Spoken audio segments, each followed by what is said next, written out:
So in this RBC Direct Investing tutorial video, I'll be showing you guys how to buy a mutual fund on RBC Direct Investing. So once the app is opened up, I just want you to go to the bottom here and press on the yellow circle and then press on place order.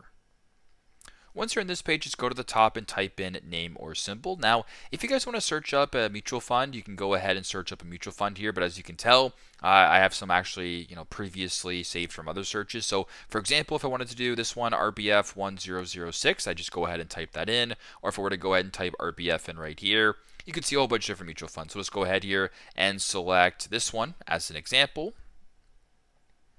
Once you're on this page, you can go ahead and read more about it. So it can show you the yields that you'd be paying, as well as the initial investment. And I believe all RBC mutual funds, if I'm not mistaken, require a $500 minimum investment. And then after that, I believe it's a minimum $25 afterwards. So I'll just go ahead here and select the account. So this can be in your TFSA, your FHSA, RRSP, non-registered, whatever the case may be. I'll just go ahead and select an account. Once that is done, if you go to the bottom here to where it says action, I can go ahead and select that. I can then go buy or sell. In this case, I want to go ahead and select buy because you want to buy a mutual fund. Once buy is selected, where it says amount, as I mentioned before, you need a minimum $500 investment. So if you were to go ahead and type in that amount there, or whatever amount that you're looking for, it'll then show you the total as well as the commission and the total that you'd be paying. Type in your phone number, go to the bottom, press on blue continue to continue this way with the purchase of the mutual fund. So that is how to purchase or how to buy a mutual fund on RBC Direct Investing.